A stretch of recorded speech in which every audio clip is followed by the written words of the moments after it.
The take-up reel turns with a whisper-soft whir, pulling the fragile umber tape across the magnetic heads. Tape 7 Bravo.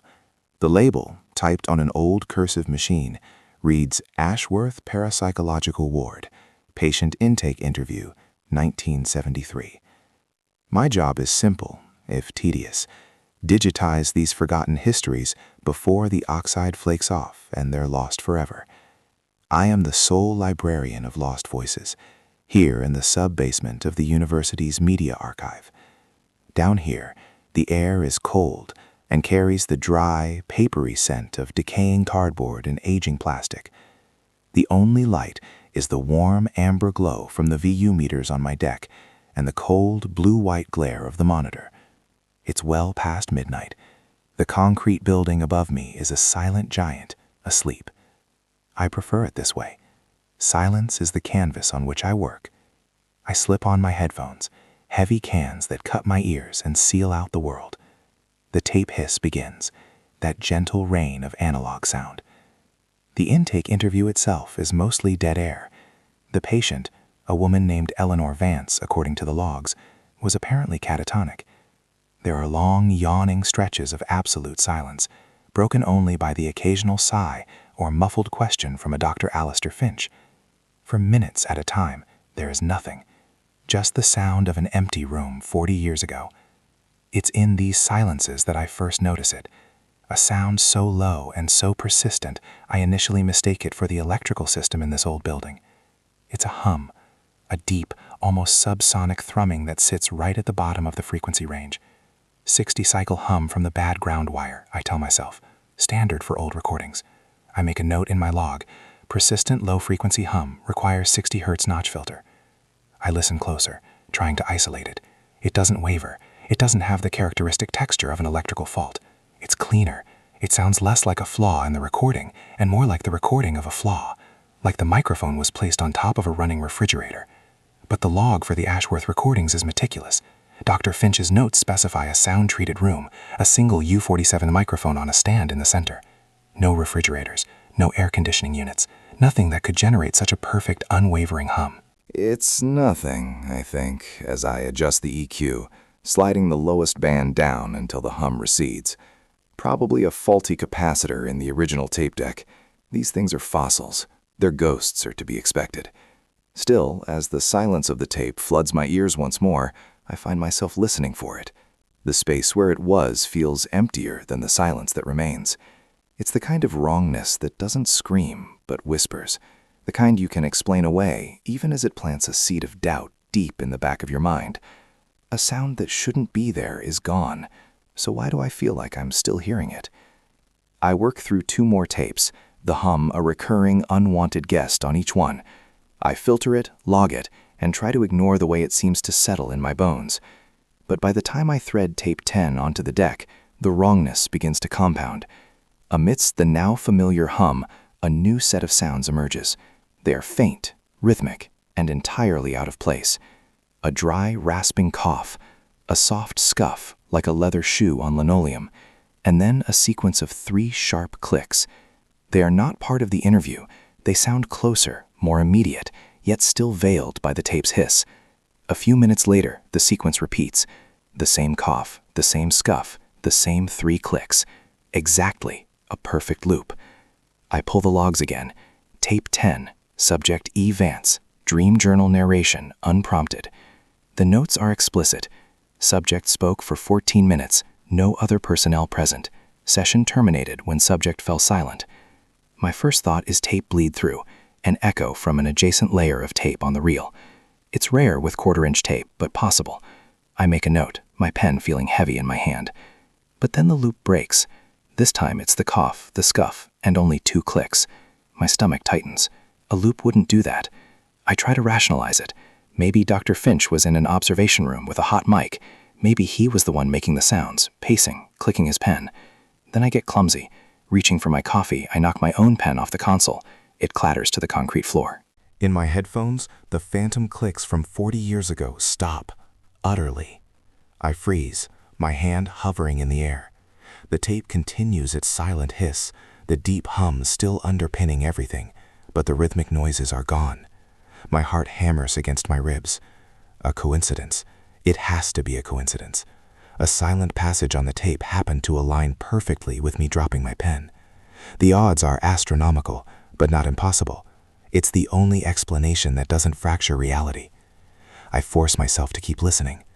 The silence stretches on, long and unnerving. I lean closer to the machine, turning up the gain, trying to find the lost rhythm in the noise floor. And that's when I hear it. So quiet it's barely there, a different kind of sound. Not a ghost from 1973, but something else. It's a whisper, curling like smoke through the static. It's sibilant, formless, but it feels close. I hold my breath, cranking the monitor volume until the hiss is a roar. I isolate the section of tape, playing it over and over. A digital waveform spikes on my screen, a tiny, jagged peak in a sea of analog noise. It's there. It's real. My blood runs cold as I finally parse the sound, a faint exhalation that almost sounds like a word. It sounds like my name. Leo. It's impossible. It can't be. I'm trying to find an explanation, a trick of the mind, auditory pareidolia, my own exhaustion painting faces in the static. But my failure to find one is a gaping pit opening in the floor of the archive. The hum seems to deepen, a resonant frequency that makes the delicate bones of my inner ear vibrate. I am no longer just listening to these tapes. I am beginning to feel like they are listening to me, too. My hands are trembling. I rewind the tape, not with the machine's transport controls, but by dragging the digital marker on my screen back a few seconds. I have to hear it again. I have to prove to myself that I'm just tired, that the silence and the isolation are getting to me. I press play. The hiss washes over me. The low hum pulses, a dark, steady heartbeat. And then the whisper, just as before. Leo. This time, I don't pull back. I lean in, a cold dread coiling in my gut. I inch the volume knob on the headphone amplifier clockwise. My knuckles are white. And then the voice speaks again. Not a whisper, not a ghost in the static. It is clear. It is pristine. It has a modern, digital fidelity that has no place on this decaying magnetic tape. It is in my headphones, as if spoken from a microphone in the next room. Can you hear me now, Leo? The question is calm, conversational. It is not on the tape. The VU meters on the deck don't even flicker. The sound is bypassing the machine entirely. It is being fed directly into my headphones. My blood turns to ice. I rip the heavy cans from my head and throw them onto the console. They clatter, the cheap plastic echoing in the profound silence of the room. But the sound doesn't stop. The voice is still there, muted now, tinny, but audible, leaking from the discarded headphones. Subject has removed the auditory interface. We are detecting a significant spike in heart rate and cortisol levels. Subject. My gaze darts around the small soundproofed room, the shelves of tapes, the editing bay, the single heavy door. My reality is tilting on its axis. The hum is louder now than it has ever been, and it is not coming from the speakers or the headphones. It's coming from the walls, from the floor. I can feel the vibration through the soles of my shoes. It's the thrum of a vast, powerful machine, somewhere close. I stumble backwards, away from the console, my sanctuary now turned into a cage. The sounds from the tape, the cough, the scuffing shoe, I hear them again, but they're not from the tape.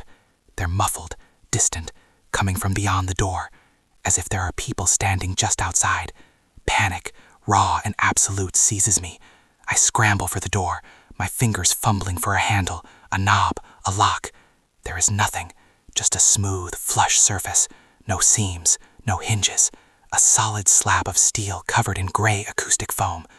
I slam my fists against it, the dull, unsatisfying thuds absorbed by the padding. My shouts die in the sound-treated air, going no further than my own ears. "He's become agitated," says the clinical voice, now seemingly emanating from a small circular grill in the ceiling I'd never noticed before.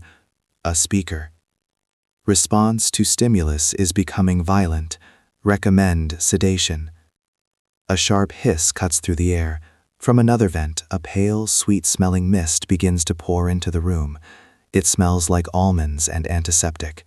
I hold my breath, backing away, my eyes wide with terror. But the room is small. There is nowhere to run. The mist swirls around my ankles, cold and cloying. I claw at the padded wall, my fingernails digging into the foam, breaking, tearing. The archive, my quiet world of sound and memory, dissolves. The shelves of tapes shimmer, their edges blurring. The tape deck flickers like a dying ember. The low, constant hum rises to a deafening roar, the only real thing left as the sweet fog fills my lungs and my world collapses into blackness. Consciousness returns not as a rush, but as a slow, viscous tide. The memories of the archive feel distant, unreal. The dusty shelves, the clunky tape machine, the carefully labeled boxes, they evaporate like a dream on waking. They were a construct, an elaborate narrative my mind had built to furnish the void. There is no archive. There is no sub-basement. I am lying on my back, on a soft, padded surface, in a room that is small, gray, and seamless. My limbs feel heavy, useless. Above me is not a ceiling of acoustic tile and fluorescent lights, but a smooth, white canopy. Embedded in it is a dark square shape, a window. As I watch, a dim light suffuses the square from the other side, revealing it to be an observation port. Faces peer down at me, 3 of them. One is a man with thin, gray hair and tired eyes. He lets out a dry, rasping cough. My mind screams, connecting the sound. Beside him, a younger man shifts his weight, and I hear the faint scuff of a leather shoe on a polished floor. The third is a woman. She holds a stylus and a datapad. With a thoughtful expression, she taps the stylus twice against the screen. Click, click.